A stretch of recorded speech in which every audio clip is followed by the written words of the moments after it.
আসসালামু আলাইকুম। নিউট্রিভাই ভাবে আপনাকে স্বাগতম। আপনি কি ওজন কমাতে চাচ্ছেন কিন্তু কঠিন ডায়েট বা এক্সারসাইজে ধৈর্য হারিয়ে ফেলছেন? তাহলে ভিডিওটি একবার মন দিয়ে দেখুন।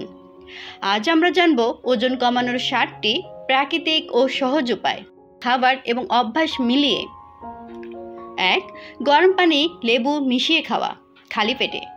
প্রতিদিন সকালে খালি পেটে হালকা গরম পানিতে 1 চামচ লেবুর রস মিশিয়ে খান।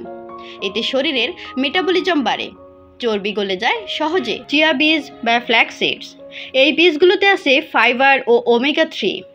এগুলো ক্ষুধা কমায় ও পেট অনেকক্ষণ ভরা রাখে। ভেজানো অবস্থায় খেলে ওজন কমাতে দারুণ উপকারী। 3. প্রতিদিন একটি করে আপেল। আপেল কম ক্যালোরি ও বেশি ফাইবারযুক্ত। এটি হজমে সাহায্য করে ও ক্ষুধা কমিয়ে দেয়। 4. পর্যাপ্ত পানি পান করা। অনেক সময় আমরা পিপাসাকে ক্ষুধা মনে করি। প্রতিদিন অন্তত 8 গ্লাস পানি পান করলে মেটাবলিজম ভালো থাকে, ওজনও নিয়ন্ত্রণে থাকে।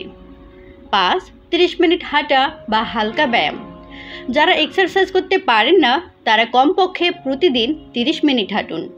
এটি ফ্যাট বার্ন করতে সহায়ক। 6. রাতে হালকা খাবার খাওয়া ও ঘুমানোর আগে কিছু না খাওয়া। রাতে ভারী খাবার ও দেরিতে খাওয়া ওজন বাড়িয়ে দেয়। ঘুমানোর অন্তত 2 ঘন্টা আগে খাওয়া শেষ করুন। 7. পর্যাপ্ত ঘুম ও মানসিক চাপ কমানো। চাপ ও ঘুমের অভাবে ওজন বাড়ে। প্রতিদিন 7 থেকে 8 ঘন্টা ঘুমান এবং মানসিক শান্তি বজায় রাখুন। আপনি এই 7টি অভ্যাসের মধ্যে কয়টি মানেন কমেন্টে জানান। ভিডিওটি ভালো লাগলে একটা লাইক দিন এবং শেয়ার করুন আপনার প্রিয়জনদের সাথে। এমন আরও স্বাস্থ্য টিপস পেতে নিউট্রিভাই ভাব সাবস্ক্রাইব করুন। ধন্যবাদ সবাইকে।